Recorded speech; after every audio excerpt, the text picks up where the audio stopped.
SESC São Carlos, nessa primeira sessão da parceria que o SESC e o LEALC, através do LEALC, né, firmou para exibições de filmes nessa retomada de sessões presenciais, tanto para o SESC quanto para o projeto Urbanicidades.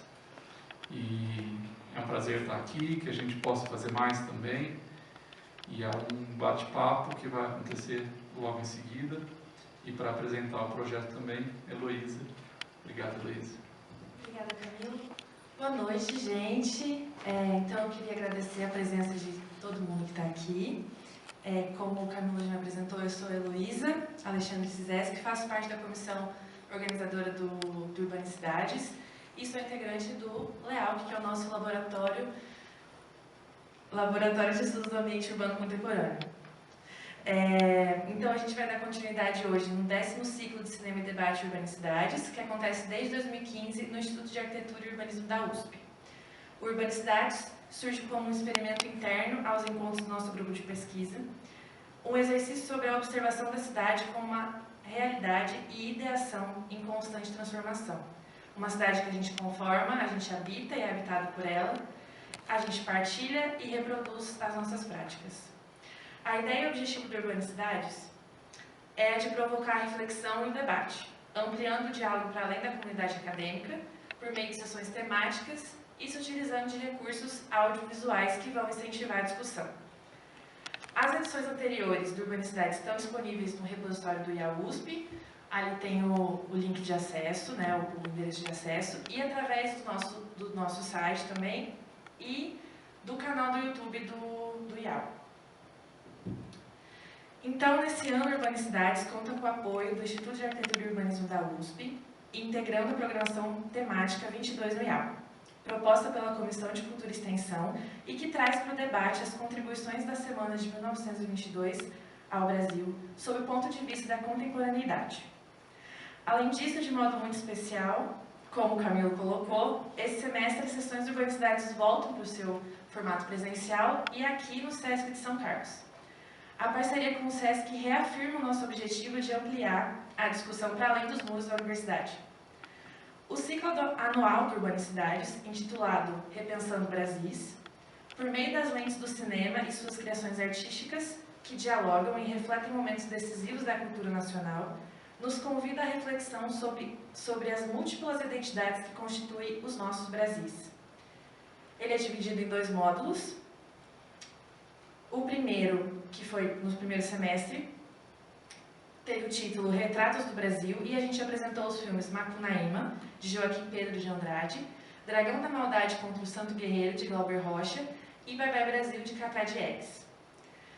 Esse segundo módulo, que inicia hoje, tem o título Brasis de Hoje e Amanhã, e se propõe investigar as diversas nuances de nossas identidades, pondo em discussão o legado sociocultural e o Brasil que a gente quer ser. Hoje, exibiremos o filme Vaidade, dirigido por Fabiano Maciel. E além da sessão de hoje, a gente vai ter a exibição do filme Aquários, no dia 13 de setembro.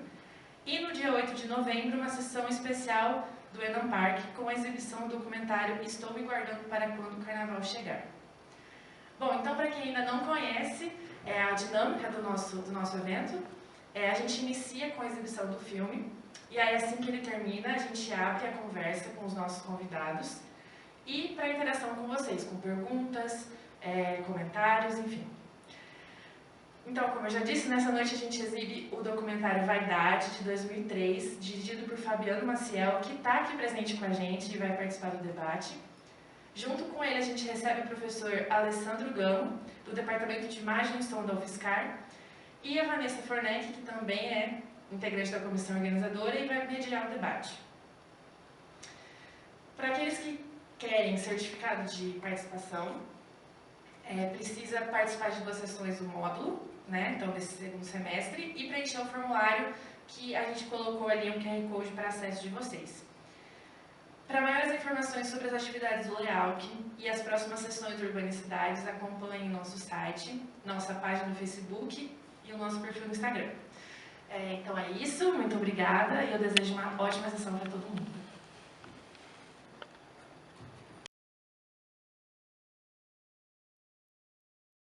Iniciar nossa conversa. Essa noite contamos com a presença, comentários de nossos convidados, o Fabiano Maciel e o Alessandro Gamo.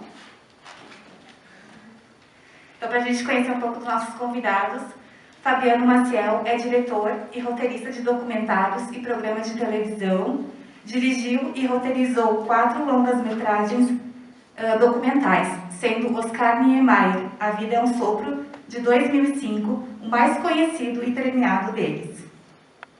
Seu primeiro documentário, o curta Tudo na Vida é Passageiro, menos o motorista e o cobrador, feito em parceria com Fausto Falsetti, ganhou o prêmio da categoria do Festival de Vitória Cine e Vídeo de 1992.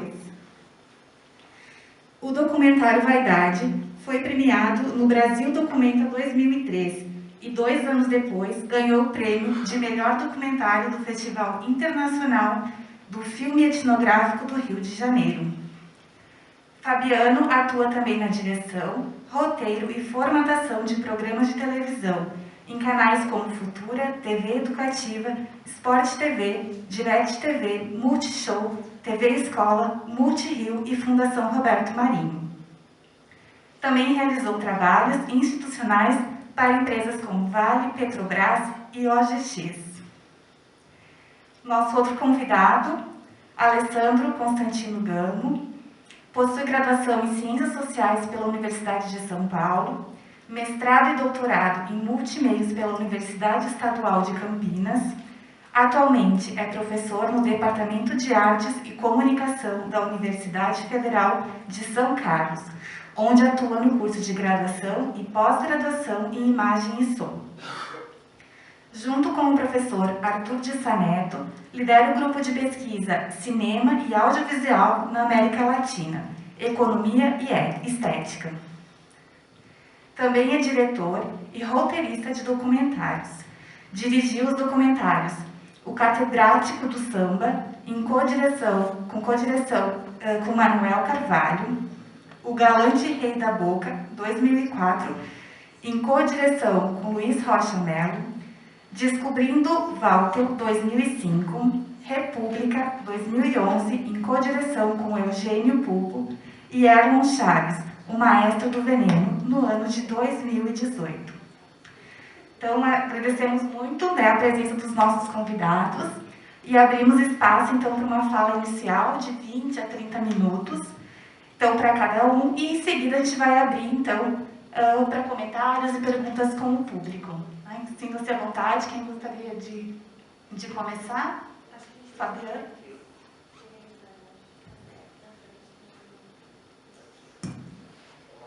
Obrigado por terem vindo.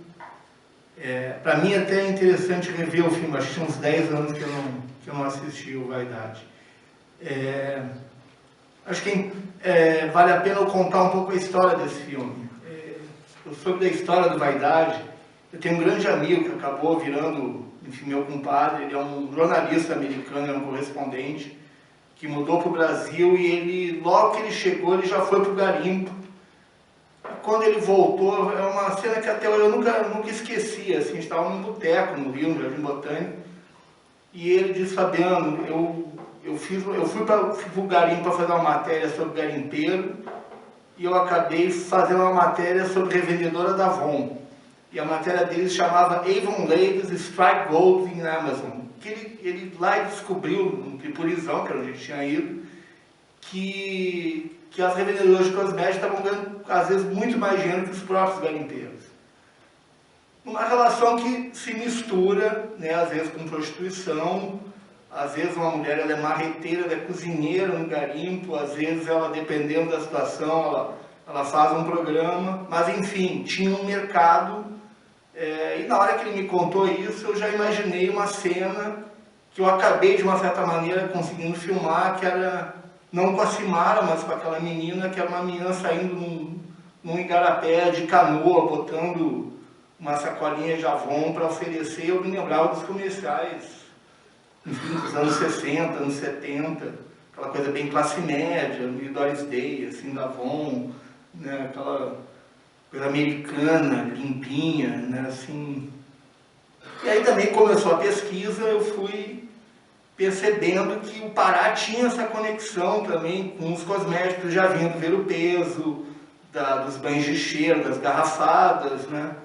E aí eu consegui primeiro dinheiro para fazer um curta, foi um prêmio da Petrobras, um edital da Petrobras, e aí nessa primeira ida eu fui, primeiro acho que para Santarém e para o Clipurizão. E aí em Santarém eu estava bem aflito, assim, porque eu estava achando meus personagens fracos. O mecânico era um personagem forte, mas ele não tinha, assim, não tinha conteúdo para você dar conta de um filme, né, com ele. E mesmo as meninas que eram meio quilombolas, que iam vender uns quilombolas, enfim, elas não eram personagens que me encantavam, assim, ainda. Eu tinha um carinho, mas não achava que elas estavam segurando uma história. E aí eu fui para o garimpo, e no garimpo, o que aconteceu? Ninguém acreditava que eu estava lá para fazer um filme sobre marreteira. Tem um cara que chegou para mim armado, assim, e disse: eu duvido que você está aqui para fazer um filme de marreteira, nada me convence, você não está aqui para denunciar garimpo e tal. Até porque tinha acontecido uma história um ano antes, uma repórter, uma jornalista da Isto É, foi para lá para fazer uma matéria sobre garimpo, se disse a favor do garimpo, aí foi super bem tratada. Enfim, os garimpeiros deixaram ela, colocaram ela em todas as situações possíveis dentro do garimpo, e a matéria era sobre exploração sexual de menores. Então enfim, ninguém queria ninguém queria se mostrar, ninguém queria deixar que eu filmasse e tal. Inclusive a cena no final do Gilvan, dançando com uma moça sozinho no brega, é porque absolutamente todas as outras moças recusaram a ficar ali, a aparecer. Então acabou que eu achei mais bonita a cena, que eu sonhava que fosse um forrozão pegando fogo, né? Ele sozinho ali, acabou ficando, sei lá, mais poético, mas não era o que eu queria na hora, né? E a Cimara foi um achado, assim, nos 44 do segundo tempo. Então eu tive 1 dia e meio com a Cimara, porque simplesmente ela sumiu depois no outro dia, e ela não apareceu, não voltou. Ainda fiquei, segurei a equipe mais um dia, saí atrás dela, fui para um outro garimpo, fui para uns baixão atrás dela, não achei, aí a gente tinha que voltar, tinha voo, enfim, aquelas coisas. Então tinha 1 dia e meio com a Cimara, e a Cimara era o meu olho, digamos, no filme, né? Era o meu personagem bicho solto, que é uma coisa, né? Então eu sabia que eu precisava voltar lá, então eu teria que voltar para o Clipurizão para terminar o filme. Daí também, quando cheguei lá, ela estava sem dente de ouro, então já foi um segundo choque, digamos assim. Né? E aí eu aproveitei e fui para Belém, consegui, porque aí também tinha uma outra história, que era a Avon não queria que eu filmasse as revendedoras. Né? O que é muito curioso, a Ana, na época, ela era a maior vendedora da Avon no Brasil. Ela perdia, ou ela estava páreo em venda, em faturamento, com uma vendedora de São Paulo. E estava óbvio que a Avon não queria que eu mostrasse pessoas pobres, pretas, de Havaiana, né, vendendo os batons, os produtos dela. E até na época teve um produtor da ZDF que disse: eu ajudo a financiar o filme se você colocar essa questão da Avon boicotando. Mas estava até contando essa história um pouco antes. Mas não era a proposta do filme, eu não queria ser personagem do filme. Eu estava pouco me lixando para a Avon, na verdade, para a Natura, não me importava nem um pouco a marca, além só do fetiche, né, da vendedora da Avon. Então, aí eu fui negociando, até que um dia eu cheguei para uma gerente da Avon e disse: olha, então tá, então eu não vou virar personagem, mas eu vou levantar, vou fazer um barulho dizendo que a Avon não quer que eu filme as revendedoras. Aí eles acabaram dando para trás, enfim, autorizaram que a Ana falasse, porque ela queria falar, mas ela ficava com medo de se queimar internamente, aquelas coisas. E aí autorizaram filmar na reunião. Enfim, tem umas coisas muito, muito engraçadas em relação a esse filme. Foi o meu primeiro projeto, assim, mais autoral, com um porte maior. eu lembro de estar no avião, caralho, o que eu estou fazendo? O mundo está mudando, o mundo está indo sei lá para onde, e eu estou indo para o Pará filmar revendedora de batom, de cosmético. E eu estava aquela coisa pretensiosa, tinha saído um livro do Humberto Eco, Bardolinha, um tijolo, pretensão de achar que eu ia ler um livro lá no meio da floresta. Mas enfim, no avião eu comecei a ler, e no começo do livro é na invasão, na queda de Constantinopla. E o personagem principal, ele se ferra, ele está todo ferrado, ele apanhou, a primeira coisa quando ele consegue escapar, ele pede um tratamento de beleza. Ele pede um tratamento com creme, de não sei o que e tal. Eu disse, bom,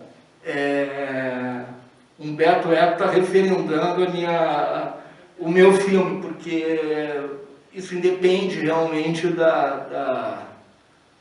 do mundo, quer dizer, o homem vai morrer, as pessoas vão continuar, né? Assim, as mulheres não vão parar de usar batom por causa da torre, o homem não vai parar de usar creme, shampoo, então essa roda vai continuar girando de alguma maneira, né?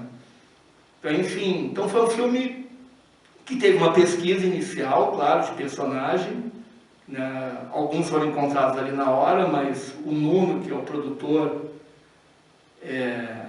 eu já trabalho com ele há muitos anos, ele era antropólogo, ele é antropólogo de formação, ele já tinha visitado os garimpos nos anos 80, então eu chamei ele muito por isso, por ele ter essa experiência de lidar com garimpo, com esse universo, e também de ter muito talento para conversar com pessoas mais humildes, enfim, ele conquista a confiança. Essa coisa é uma coisa muito importante, eu acho, no documentário, é você... Claro, não sei que você esteja fazendo um documentário investigativo, que você vai denunciar alguém e tal, mas eu acho que quando você deixa muito claro o que você quer dos personagens que você vai filmar, isso acaba funcionando, porque é um pouco uma relação de namoro, assim, né, de confiança, os personagens as pessoas vão se entregando um pouco, vão contando as histórias delas e tal. Leva um pouco de tempo isso, né? E aconteceu também uma coisa muito curiosa, mas que acabou ajudando. Que quando eu fiz o curta, na primeira ida para o Cripurizão, tinha essa coisa de ninguém achar que era o curta, que era... Né? E só que o curta ficou pronto, passou na TV Brasil. Tinha um programa, Porta-Curta, não era Porta-Curta, era o Curta Brasil, um programa que tinha todo domingo, às 10 da noite. E a parabólica do Cripurizão só pegava a TV Brasil. Então, no domingo, tinha um bar lá, o Fofatobra, uma churrascaria de um gaúcho. Né? Tava todo mundo lá para ver o futebol. Acabou o futebol, acabou a coisa de futebol, a TV ficou ligada, os caras continuaram no bar bebendo, de repente começa o curta passando, Simara, chamaram, foram correndo chamar a Simara, né, para tirar de casa, ela foi lá. Ela não quis ver, os caras contaram depois que ela não se recusou. Só que eles viram que o curta não era um curta denunciando garimpo. Então, quando eu voltei lá, já foi muito mais fácil. Quer dizer, aí já estava, né, já tinha essa relação, já estava conquistada ali com o Gilvan, com os outros personagens. Ninguém na cidade, porque eu lembro assim, eu tinha até um medo, rolava um medo assim, de andar até de noite, assim, era realmente um bang-bang, né? Assim, era uma coisa... tinha desconfiança, tinha... E você vira um ET, né? Não tem como. Você é o cara do sul, você é o cara não é daquele mundo, não adianta, nem se eu tentasse, né? Eu ia ser visto. Então, enfim, teve essa história. Eu olhando hoje, enfim, tem algumas coisas que eu acho que o país mudou, né? A geração mudou, até o tipo de humor mudou. Enfim, não sei se esse filme chegaria a ser cancelado, acho que não, mas enfim, não sei exatamente como ele bate ainda hoje, né? No mundo de, sei lá, de Uber, né? de entregador, de iFood, dessas coisas. Mas, enfim, o que me interessava, na verdade, de fazer esse filme era esse choque de consumo na precariedade, de consumo, na pobreza. A gente tem que lembrar que estava começando o governo Lula, estava para começar o governo Lula, estava no fim da eficácia, que de uma certa maneira ia permitir esse sonho de consumo da geladeira, né, da linha branca, né, que era até então uma coisa só da classe média para cima, né? Já tem esse começo de uma geração de famílias mais pobres ingressando na universidade e tal, tinha uma, enfim, não era uma euforia, mas tinha assim, uma esperança, né, de que, enfim, alguma coisa poderia, né, mudar ali. Tem umas coisas curiosas que eu voltei na Amazônia algumas outras vezes, fui a outros garimpos, um garimpo no Suriname, onde está cheio de brasileiros. Eles perambulam muito, né, pela região, eles vão trocando. E o Nuno mesmo ele dizia, Cripurizão, esses garimpos, eles são as cidades do amanhã. Você vai ver daqui a 20, 30 anos, esses lugares serão as cidades da Amazônia no futuro. Né? De uma certa maneira, isso está acontecendo. O Cripurizão hoje já é outro lugar, já tem... enfim, continua precário, né? Continua... Mas já mudou, já não tem mais locador, já não tem mais lan house, já não tem mais um brega do lado de uma locadora ou de um salão. Né? Muitas das moças hoje são mães de família, já se estabeleceram. Né? O Nuno voltou lá no ano passado, o produtor. Mas tem uma coisa que é muito interessante de observar na Amazônia. Assim, tem um cara que é o Veríssimo, Adalberto Veríssimo. Ele é de um instituto chamado Amazon, eles fazem os mapeamentos de satélite da Amazônia. O Bolsonaro odeia eles odeiam eles, porque eles fazem uns mapeamentos muito precisos junto com...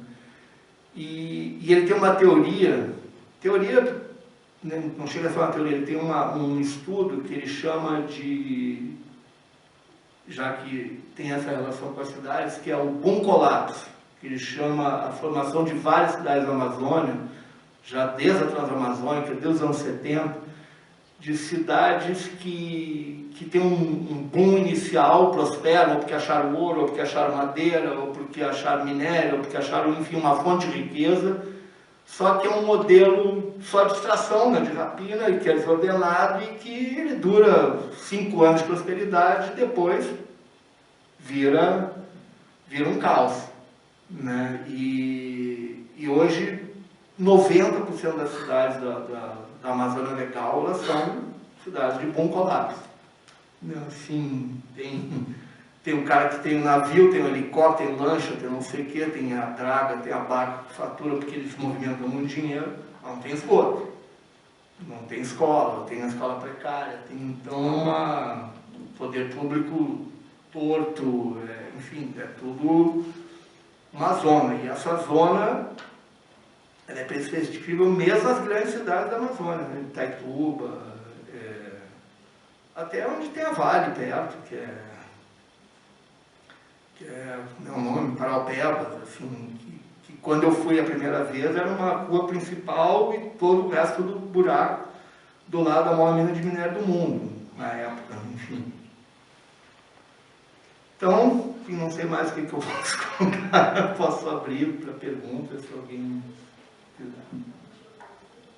Tá bom. Ok, obrigado mais uma vez.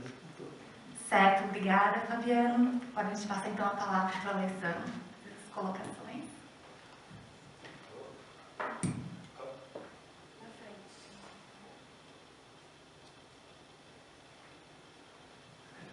Boa noite.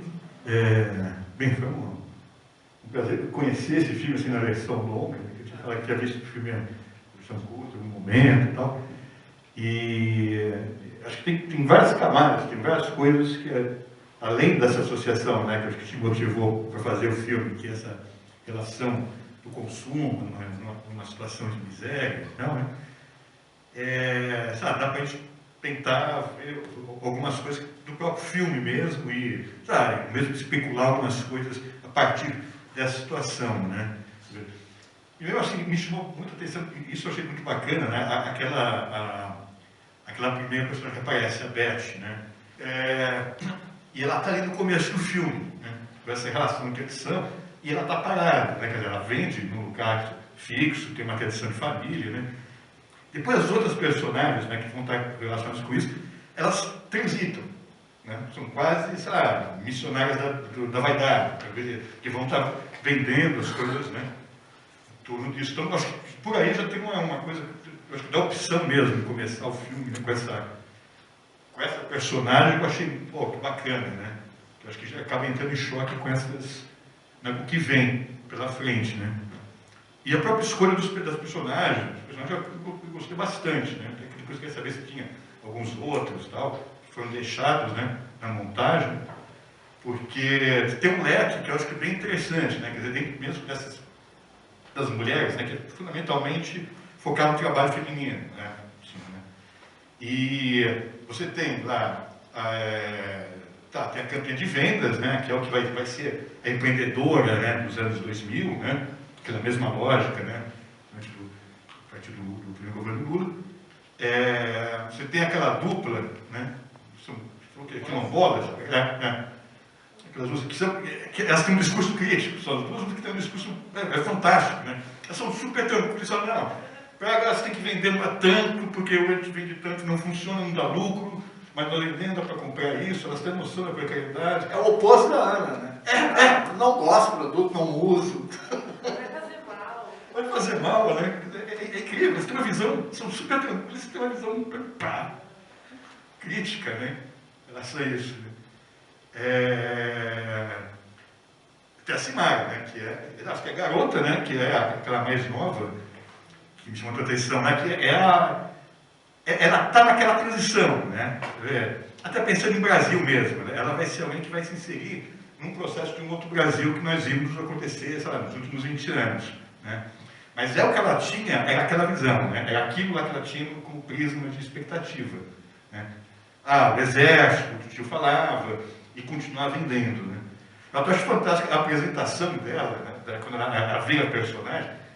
Tem uma passagem que eu acho muito bonita do filme, assim, da montagem, que ela está lá com aquela outra que era professora, que também é uma personagem fantástica, que já é apresentada numa situação de... a professora cantando aquela canção do chuveiro, e depois entra aquela cara, vou para 500 habitantes e cidade sem chuveiro. Brasil, né? Quer dizer, extremo. E aí ela está vendendo, né? Está conversando com essa mais nova, Daisy Anne, aí aí no finalzinho tem um plano que está do lado ali, ela está se olhando no espelho, né? E aí só se vê o reflexo dela, que é mais nítido, depois corta, é o reflexo dela na canoa, no rio da canoa, quer dizer, essas duas representações, né, do reflexo está totalmente ligado com a questão da vaidade, e muito bonita essa relação do reflexo na água, que é a natureza e o espaço do ambiente que elas vivem, né? Aí tem a Simara, né, que é um caso... Simara que é outra coisa, né? Então ela complementa esse leque feminino desses personagens. Inclusive, já comentaram, né? Me lembrou, assim, de cara, a Iracema, né? do filme do Bodansky, né? Iracema, a Transamazônica. Porque tem um arco de deturação, e o discurso, né?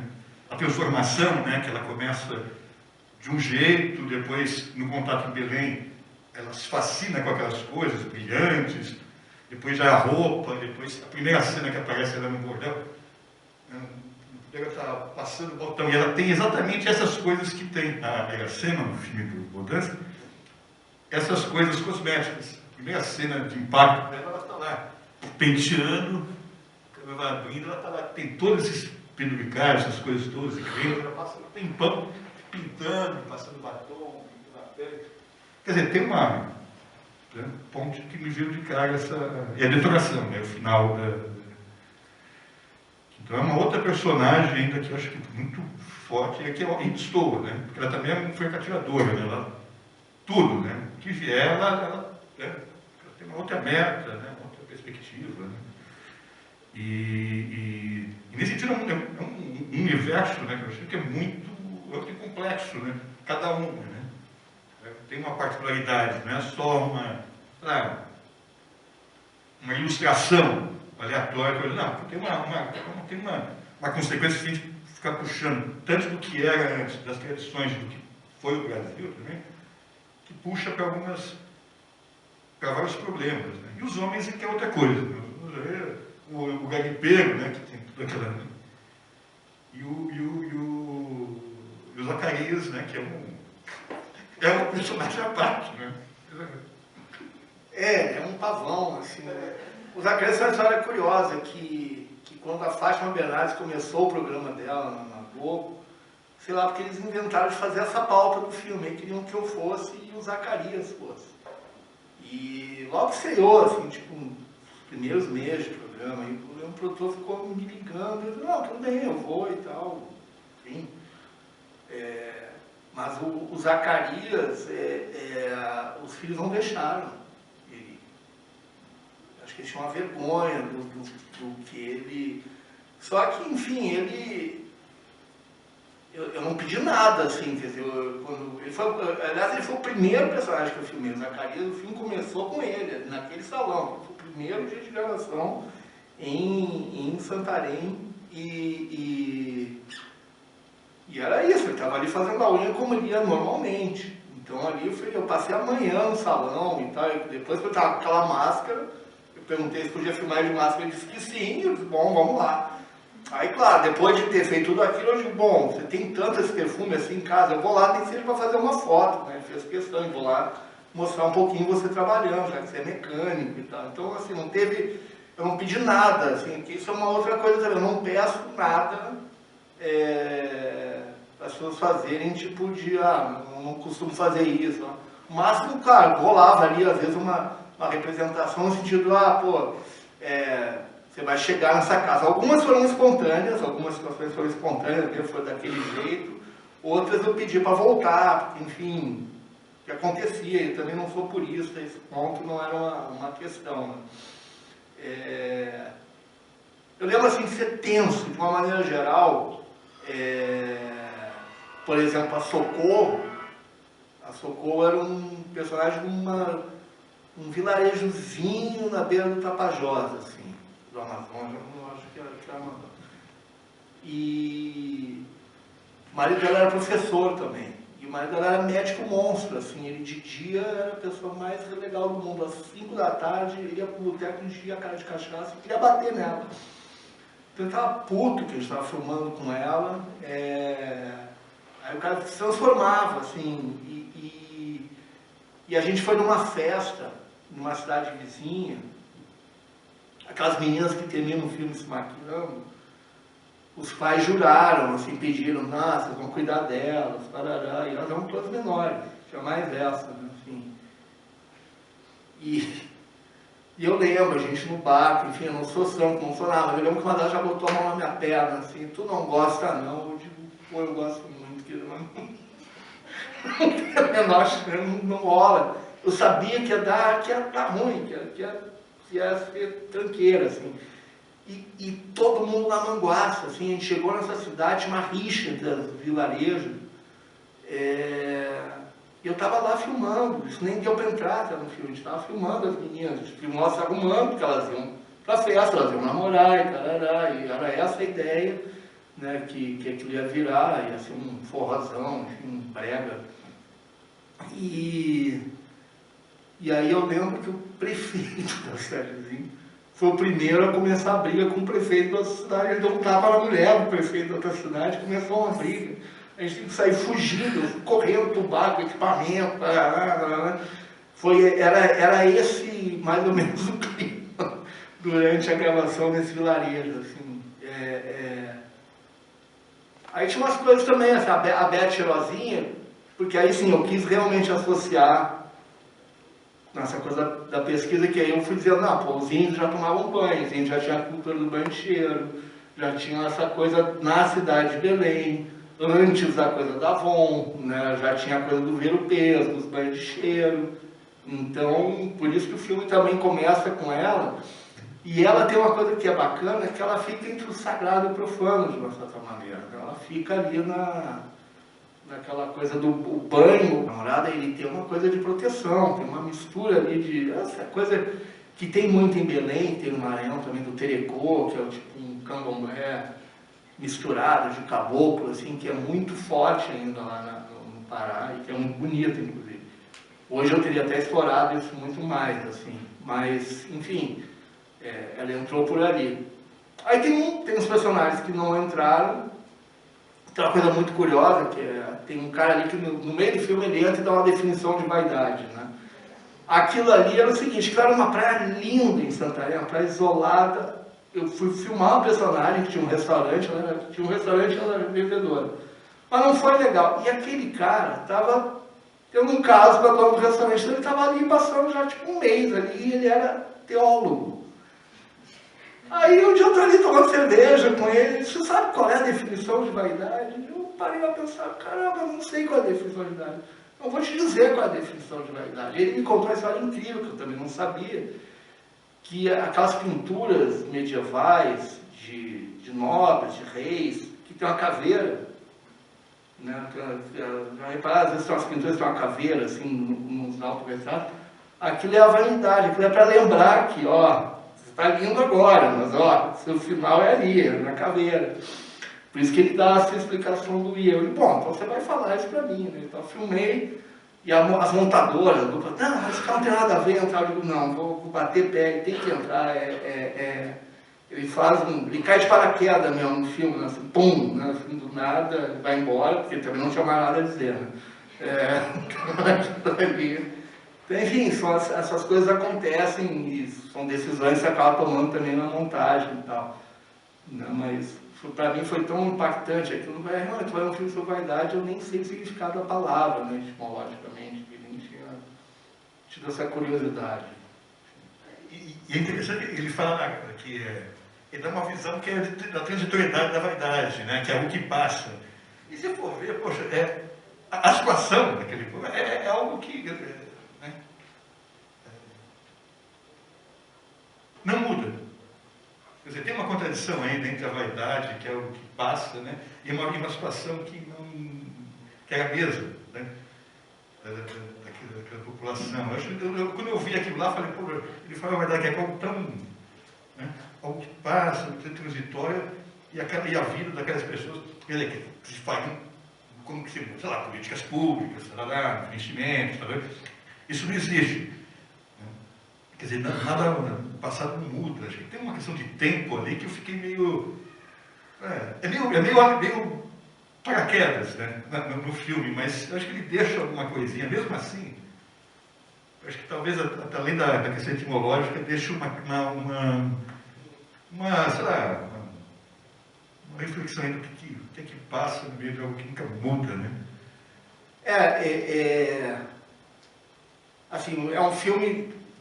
Talvez hoje eu estou ficando mais velho, assim, eu estou ficando até mais panfletário, assim, mas ali eu tinha quase que o meu cuidado, assim, eu tenho que contar e eu tenho que assumir os personagens, mesmo que eles pensem e tenham visões de mundo completamente diferentes das minhas. Então, e eu fui muito para lá, para o garimpo principalmente, eu tinha aquela imagem do garimpeiro fanfarrão, do garimpeiro com um crucifixo de ouro gigantesco, cheio de coisa de ouro. E quando a gente chegou lá, isso já estava, esses personagens que eram muito associados ao garimpo lá do Curió, os de Serra Pelada, né? Aquilo já tinha decaído.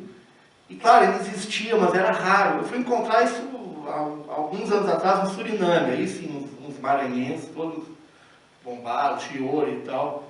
Mas não era a regra. Então eu estava até decepcionado, assim, Só que eu tinha que começar a aceitar que o que eu estava idealizando não era o mundo real que eu estava encontrando ali. E que os meus heróis eram um cara como o Gilvan, que eu acabei, assim, ficando lá amigo e tal, e é uma figura sensacional, tipo... Aliás, quando eu saía com eles, com o Gilvan eu posso, se isso é bom, pegar um barco e vamos entrar aqui, eu vamos embora, vamos tomar cachaça, eu vou junto. Estava tranquilo. Mas, porque era tenso, né? Assim, tinha uma... Eu acho que eu lembro isso também, um dia antes da gente chegar, tinham matado um cara no garimpo, aí a polícia chegou. A polícia chegar significa ele sair de Santarém ou de Itaituba, de avião, e chegar, enfim, tava relativamente tenso o negócio. Então eu tinha que entender, eu tinha que aceitar, na verdade, que o que eu tinha sonhado lá no Rio, imaginado, não era o que eu estava encontrando. Algumas coisas sim, claro, as vendedoras, o consumo, aquilo que o meu amigo o jornalista já tinha preparado lá, né? Que os garimpeiros gastavam dinheiro de verdade em perfume, o que tem um sentido. Os caras passam o dia inteiro na lama, na água, né? Passam o tempo inteiro lá, de noite eles querem ir pro bordel e tá cheiroso, que ninguém vai querer, né? Embora também tenha aquilo que o João fala, né? Se eu chegar e botar 10 gramas de ouro, eu posso estar cheio de lama, que não vai ter problema, né? Enfim, é tudo o que manda. Mas aí, à medida que você vai aceitando e vai lidando, acaba... Eu lembro de voltar do Rio com uma sensação de derrota total, assim, tipo, eu achava que eu fracassei geral, assim, eu comecei a perceber que eu tinha um filme na ilha, na montagem. Assim, até então, eu tinha voltado bastante descrente, assim, né? Então, enfim, é um filme que funcionou. Eu acho que ele... É curioso que o filme, uns estrangeiros viram e falaram: ah, você não conhece o filme do mês, um filme dos vendedores de Bíblia, é um documentário clássico americano dos anos 60, e eu nem tinha essa formação na época. Eu comecei a fazer documentário, mas curiosamente eu não via documentário, assim, os documentários que os documentaristas viam, eu só via os documentários que passavam na TV, de natureza e de história, assim, não conhecia os clássicos do documentário. Nem tinha muita paciência, assim, depois que eu fui tomando gosto, mas eu não conhecia ele. Eu não conheço, mas você tem que ver o filme da Bíblia. Eu fui ver o filme do vendedor de Bíblia, realmente é uma super história. Eles acompanham um cara que vende Bíblia no meio oeste americano, vai batendo de porta em porta, né? Com as famílias cristãs, aquele Huáscar, aquela coisa branca, né? Assim, e tinha Mas o filme não vendeu bem, assim, fora. Ele vendeu para Israel e vendeu... Uma distribuidora francesa pegou o filme, mas fez 2, 3 vendas e ficou por aí também. Não foi além. O curta passou um pouco em alguns festivais. Eu também não tinha muita perna para trabalhar ele, então ficou muito ali. Mas ele... Aí é curioso, né? Porque isso é coisa também do Brasil, né? Ele entrou num circuito que eu nunca ia imaginar. De repente eu começava a pedir, assim... pedidos de, a gente é do grupo de venda, a gente quer exibir para nossas pessoas. Ou seja, o filme entrou num circuito que eu nunca imaginava. Se autoriza a gente passar, a gente falou até um Texas, sei lá, nos vendedores, assim, a gente quer passar. É um grupo motivacional, tudo, enfim, coach. Enfim, aconteceu, não podia fazer muito, mas a gente não é dono dessas coisas, a gente não tem muito como controlar isso. Legal. Só uma coisinha, Só uma curiosidade, porque tanto o Zacarias como a Simar, eles olham insistentemente para a câmera, né? Aquilo veio deles ou... O Zacarias eu pedi para olhar ali no banheiro, né? E a Simara era dela. A Simara encarava geral e eu também não deixava. Ela podia fazer o que ela quisesse, ela só ligava a câmera e deixava, estava tudo certo. Não tinha nenhum problema. O Zacarias foi meio cara, porque ele era meio canastrão, assim, meio gardelon, assim, tinha uma coisa meio... Aí ele não, pô, olha pra câmera, olha no espelho, uma coisa muito estranha.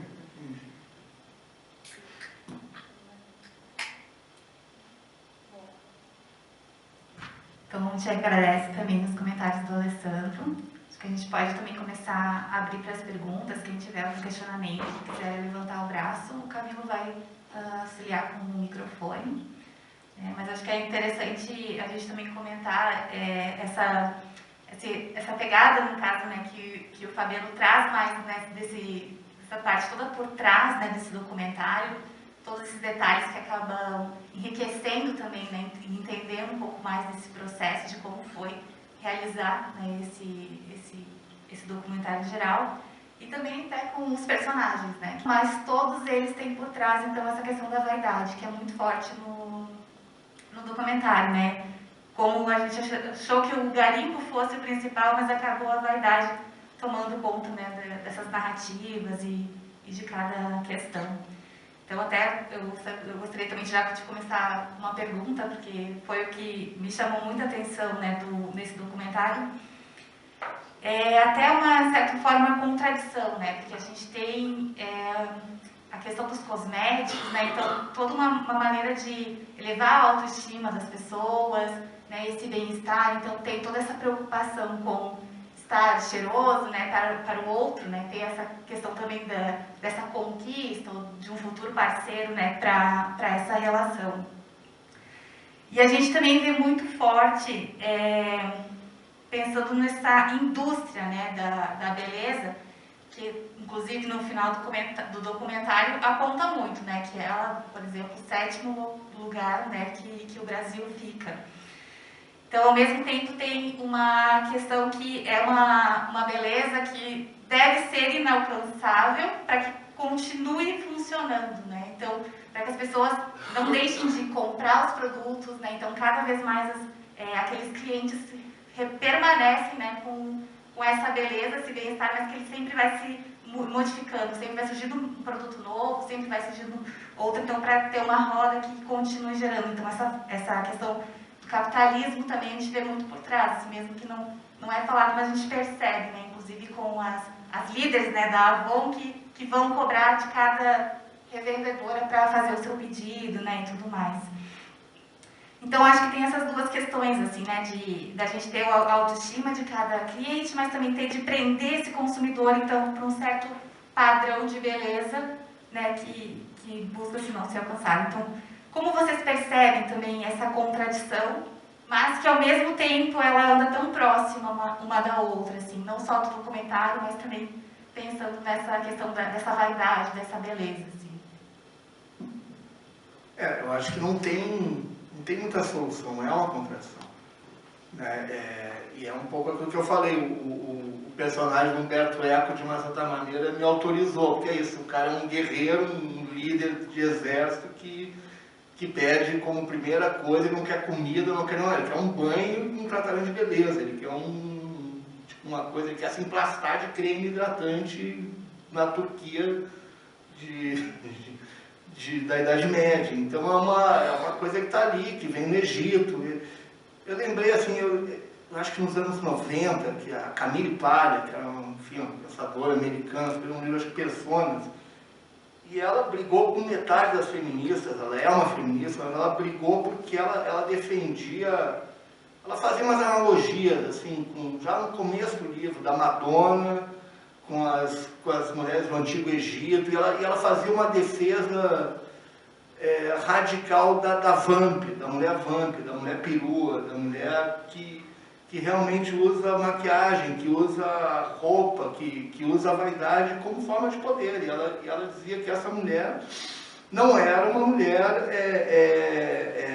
que as feministas diziam que mulheres que não deviam usar cosmético, que isso era para agradar o homem e tal, ela dizia que isso era uma besteira tremenda, né, que as mulheres desde sempre, né, as bruxas, as feiticeiras, ou não, elas usavam cosméticos, e usavam isso como uma arma de sedução. Então, o que eu acho é que, enfim, acaba sendo uma vida. Se a gente vai ver uma pessoa que ela vai gastar 90% do salário dela em cosmético e ela vai passar fome, ela só tem um problema, né? Agora, se a pessoa, né, consegue lidar com, tipo, eu vou sair de casa, enfim, posso ir assim, posso ir assado, enfim, aí vão ter os níveis, as camadas de... Né? Eu, particularmente, uma das cenas mais lindas para mim no dia a dia é no metrô ver a mulher se maquiando, no metrô, ver a mulher que está de tênis, ela põe um salto antes de descer, para chegar no trabalho. Então, acho que isso não vai mudar, não vai, independente de classe, porque é isso, as pobres, elas estão ali, elas só têm dinheiro para comprar um lápis, um batonzinho, ela vai comprar um batonzinho. Ela não vai comprar o mais caro, ela vai comprar o mais barato. Então é isso que eu acho que tem que tem que estar claro que vai depender de ideologia e de capitalismo. Assim. Quem tem mais dinheiro vai comprar o hidratante francês, que é mais caro, enfim. E quem não tem vai comprar o da Avon. A Simara dizia que a Avon era brega, a Avon era para pobre, ela tinha que ser natura. Então, esse era o conceito dela. Né?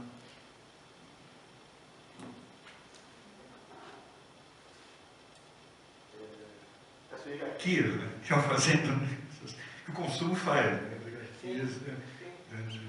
De onde você se enquadra, né? E aí você...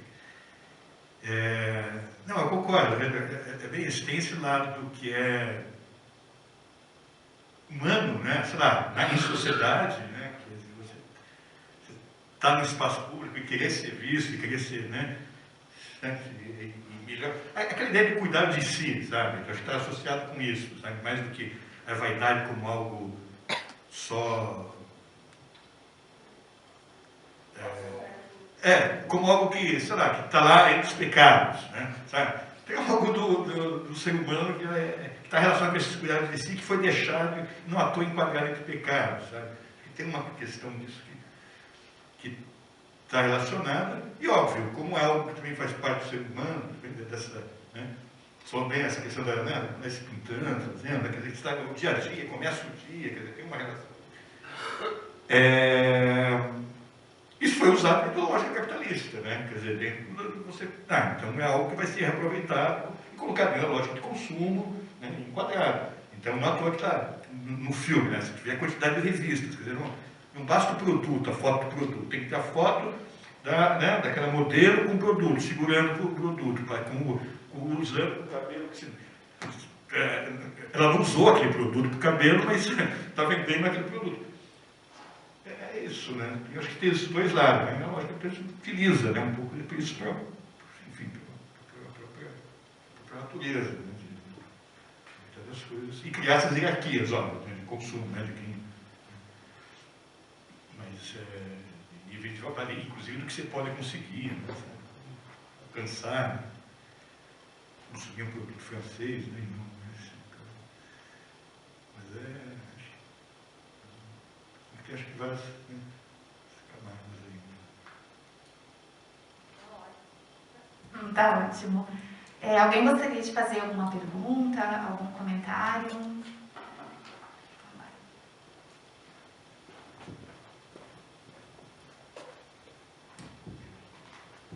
Olá, boa noite. Primeiro gostaria de agradecer tanto ao Fabiano quanto ao Alessandro por estarem aqui com a gente. E quando eu comecei a assistir o documentário, a primeira coisa que me veio à cabeça, bom, mas então por que parar? Então vamos assistir esse documentário pensando em entender o porquê a questão da vaidade está associada com essa questão do parar. E aí, conforme eu fui assistindo o documentário, também escutando a fala de vocês, eu pude elencar pelo menos 3 fatores potentes para que ele pudesse ser gravado no Pará. Essa grande circulação de dinheiro que vem do garimpo, então existe um dinheiro que circula ali. Existe também uma questão cultural, e aí eu peguei bastante uma personagem que me chamou muita atenção, foi justamente aquela vendedora de ervas que faz o banho de cheiro. Eu achei a Beth muito incrível, eu gostei muito dessa personagem. E também tem uma questão da precariedade, que está ali, muito presente e que mexe com que as revendedoras Avon surjam e tenham tanta potência ali para revender os seus produtos. E aí eu fiquei pensando, bom, mas é um tema que poderia abranger outros lugares, outros locais, outras cidades.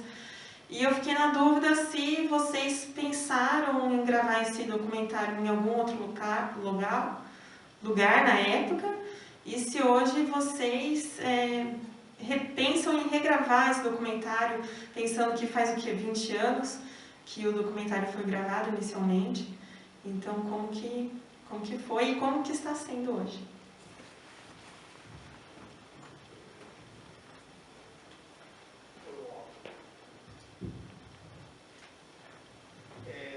O Pará foi uma escolha mesmo, porque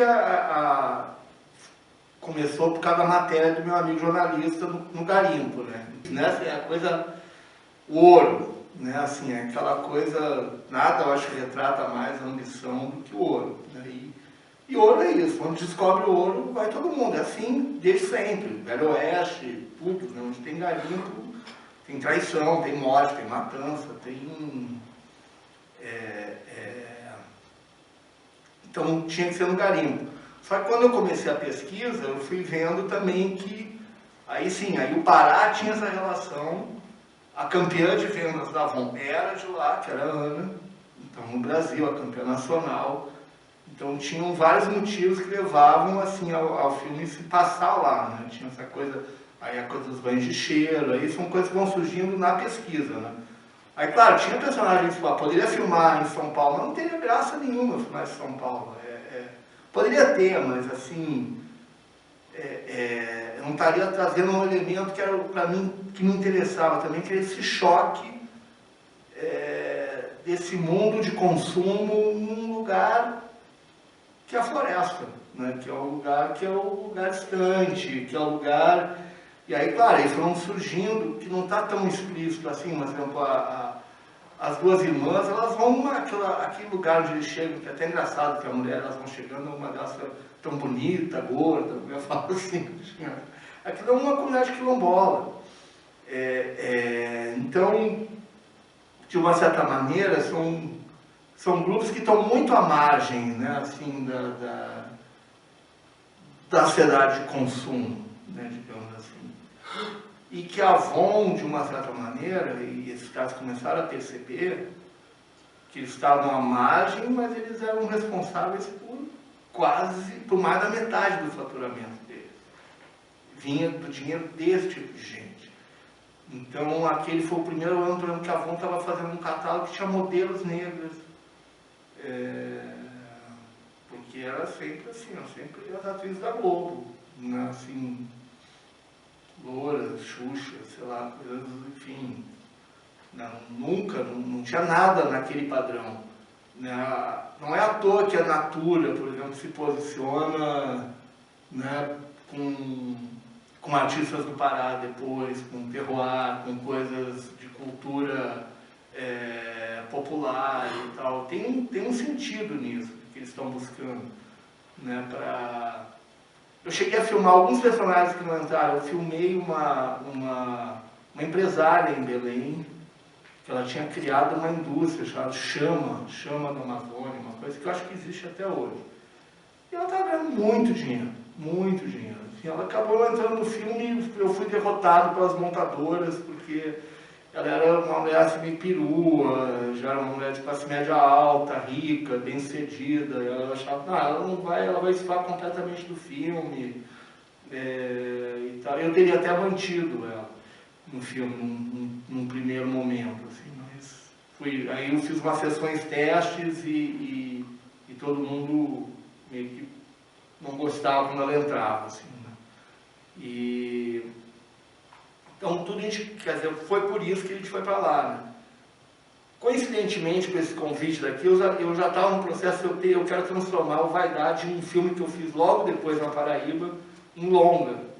Porque na época eles não foram feitos como longa por exigência da TV, de exibição, que tivesse 52, eu queria que eles fossem longos. E aí eu comecei, no ano passado, eu aproveitei a pandemia, eu revisei o material bruto, muita coisa que não entrou... Tinha razão, era fraco mesmo, ficou de fora porque não era bom. Mas tem alguns personagens que caíram, que merecem assim, uma volta e até ganhar mais um peso. Assim, uma personagem nuclepurizão, uma revendedora negra, assim, que ela não era carismática como a Simar, mas ela era quase uma figura do além. Assim, ela não tinha nada a ver com aquilo. Ela era tão... dentro do mundo dela, no meio daqueles que assim, na sociedade tem que voltar, ela tem um outro papel, e acaba isso, cada um cumpre um papel dentro do filme, né? Tem as irmãs negras pobres, que é a campeã de venda, que é pobre também, mas ganha dinheiro, né? Tem a menina que está começando, tem a professorinha, que aquilo é uma maneira de fugir do tédio, né? E esquecer que o marido toma cachaça e anda bater nela, enfim, então E eu também não queria explorar a tragédia dela. Isso é uma coisa que eu, de uma certa maneira, muita gente, pô, por que você não entrou fundo nas questões? Porque não era esse filme. Não era a história que eu queria contar. Eu não queria entrar no mundo cão.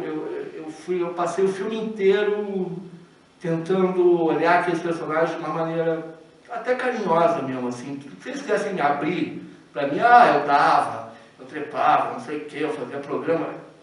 Foi uma escolha delas e deles contarem essas coisas. Não era um negócio que eu estava ali impondo ou procurando. Então, enfim, tinha muito essa... talvez por isso também, alguns foram lá de fora e falaram, mas você não foi fundo na coisa da pobreza. Para mim a pobreza a dureza está quando passa um caminhão de areia, sabe? Então, as mulheres estão caminhando na estrada e passa um caminhão de gás e engole poeira. Isso para mim é minha representação. Elas caminharam pra caceta, elas caminharam quase 2 horas. Aquele trajeto original, elas caminharam 2, 3 horas. A gente ia filmando e levando elas de carro. Claro, comigo fazer elas caminhar no real. Tinha necessidade. Mas é dura, então tinha esses cuidados também. Né? E se eu filmasse em São Paulo, no Rio, claro, seria um outro filme, sem dúvida. Teria um outro cenário, teria um outro... Mas não teria esse contraste. Né? Assim, não teria essa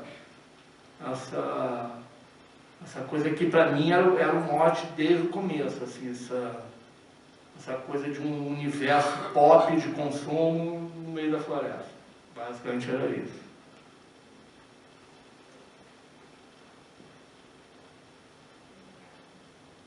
Boa noite. Queria agradecer pela oportunidade de ouvir vocês falarem um pouco.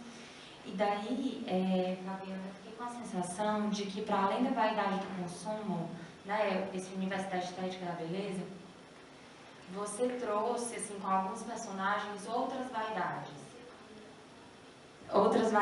assim, em outros personagens, né? E daí, no Garimpeiro, por exemplo, ele fala que o perfume é um acessório ali, mas ele pode conseguir mulher de outras formas, né? Que é com ouro, enfim.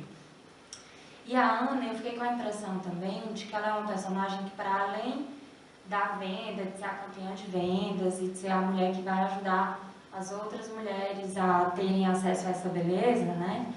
Ela é uma mulher que tem a vaidade do que ela pode ter na casa dela. A vaidade de ter uma certa independência financeira, então ela consegue ali ajudar o marido a prover a casa, né, de eletrodomésticos, enfim. Eu queria te perguntar, porque você falou que notou que só tinha um filme quando estava na ilha de montagem. Eu queria te perguntar se isso foi uma questão também, essas outras vaidades. Eu acho que, enfim, ninguém quer ter a vida ruim, todo mundo quer ter uma vida confortável. Seria uma hipocrisia achar que eu quero ter uma vida confortável. Então, repara que o sonho da Simara, aliás, tem um dado interessante, a Simara, ninguém sabe onde ela está, a Simara se meteu com o tráfico, foi uma informação que teve, assim, no ano retrasado, assim, ninguém mais viu ela no prisão, mas ela tinha se metido, porque o tráfico chegou na Amazônia, é uma associação muito perversa.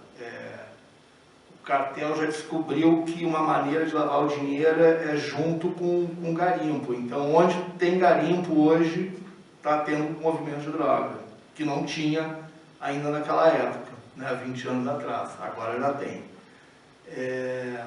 Então, mas a Simara, o que ela quer? Ela queria uma casa bonita, com televisão, com a amiga, para a amiga ver a minha casa bonita na porta. O desejo da Simara é o mesmo desejo da Mary Ann em Salina, Kansas, é o mesmo desejo da Jurema em Cubatão. Não vai mudar isso. Né? Isso não vai... É que nem criança, é igual, troca de endereço, tá na essência humana, eu acho que isso aí. O que estava ali diferente é como que elas vão conseguir isso. Né? A Simara fazer qualquer coisa, se ela fazer programa, faz programa, vou tentar vender ouro, não vende nada hoje, o programa é tantas gramas, pronto, tá lá, fez o leilão, agora estou amigada, agora não fazer um programa. Não está até ali, se oferecesse, fazia, sabe? enfim, vai de cada uma. Então, acho que era um pouco isso, as coisas iam surgindo, as coisas iam contando, vão abrindo, mas no fundo todo mundo queria ganhar dinheiro e ser feliz, pelo menos não passar fome, né, tendo conforto. Acho que era um pouco isso. Né? E a Ana, claro, a Ana é ambiciosa, tinha um maior orgulho daquelas estatuetas dela e tal, mas ela ajudou o marido, mas você vê, ela começava escondida. Então, mas não deixava. Tem muito isso. Talvez tem coisas que hoje eu explorasse mais se eu fosse fazer, mas essa relação do choque com o marido, com o conservadorismo, do homem mais... Que ali em Belém estava mais presente, né? O machismo e tal. Era uma coisa que eu não tinha nem maturidade também para lidar, nem conhecimento também na época para poder lidar com aquilo. Ó. E tem isso também, né? A gente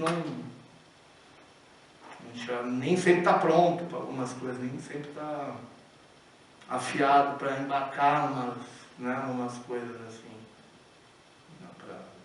E às vezes a gente até quer entrar, quer mexer nos vesperos, mas não, aqui se eu mexer, se eu entrar aqui vai dar ruim, vai azedar, então vou deixar para lá.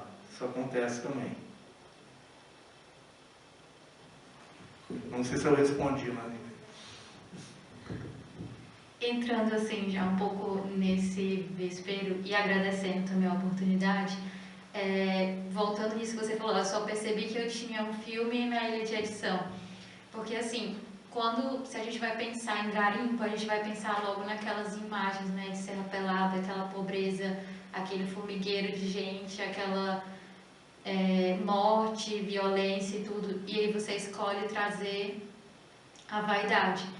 E me toca muito, assim, todas essas quebras de expectativa que a gente tem do homem vaidoso, do homem que aceita ser filmado com aquela máscara, ele falando que ele faz as unhas de 10 em 10 dias, de mostrar o Pará e o garimpo por meio de mulheres se maquiando, buscando essa outra vida, né? E o meu questionamento, assim, se tudo isso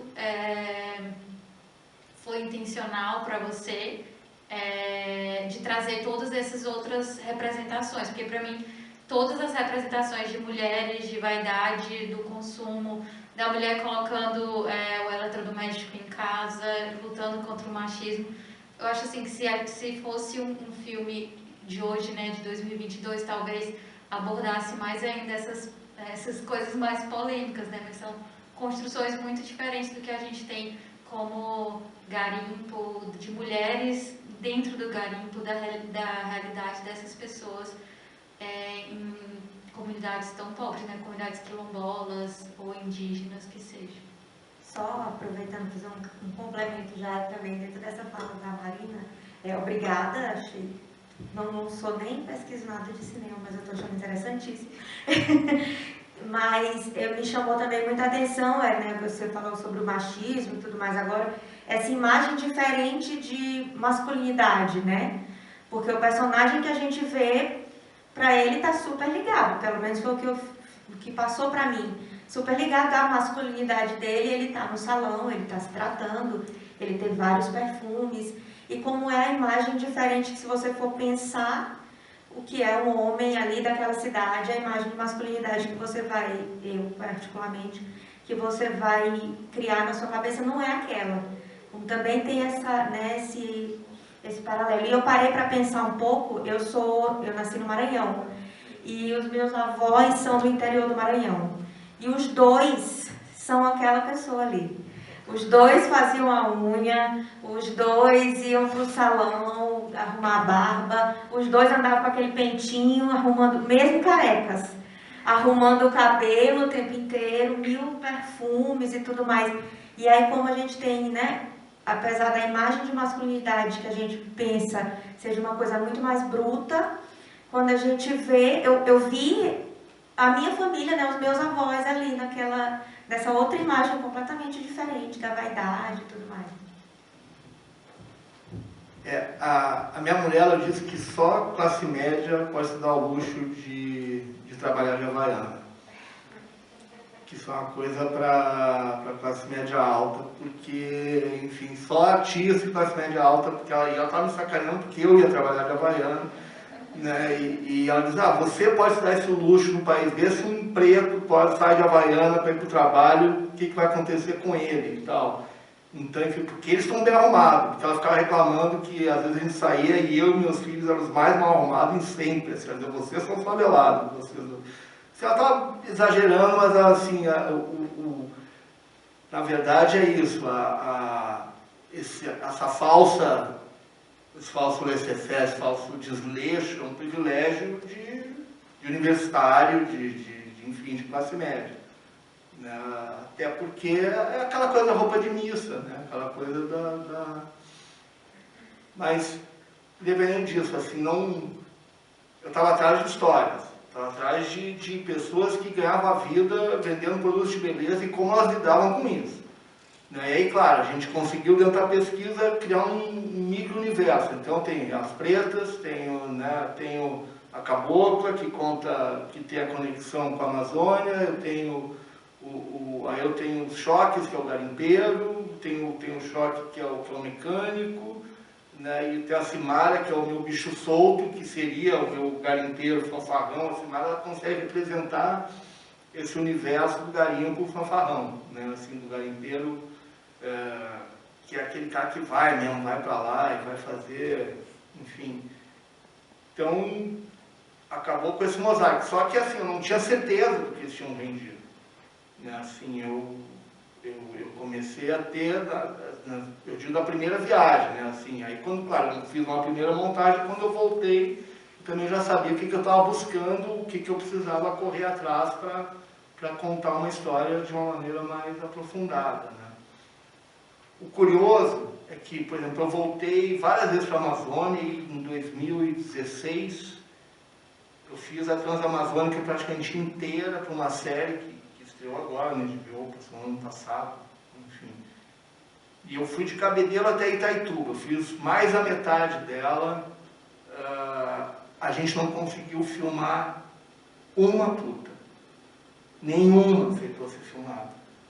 O Baudran escreveu o primeiro filme na Amazônia que não tem zona em nenhum momento. Ninguém deixou filmar. A gente foi para uma currutela que tem um barco, aqueles barcos, tipo barco do Mississippi, gigantesco, ele é todo rosa. Aquilo ali pega fogo, assim, um negócio surreal, assim.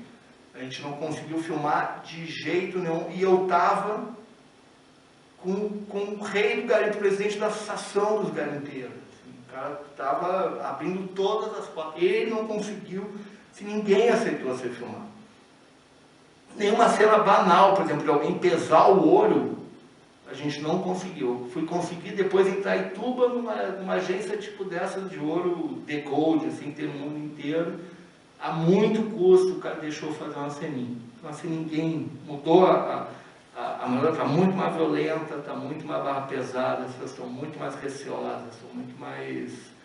Né, assim, elas conversam contigo, elas te contam todas as histórias, mas você vai ligar a câmera, esquece, assim, já não rola mais.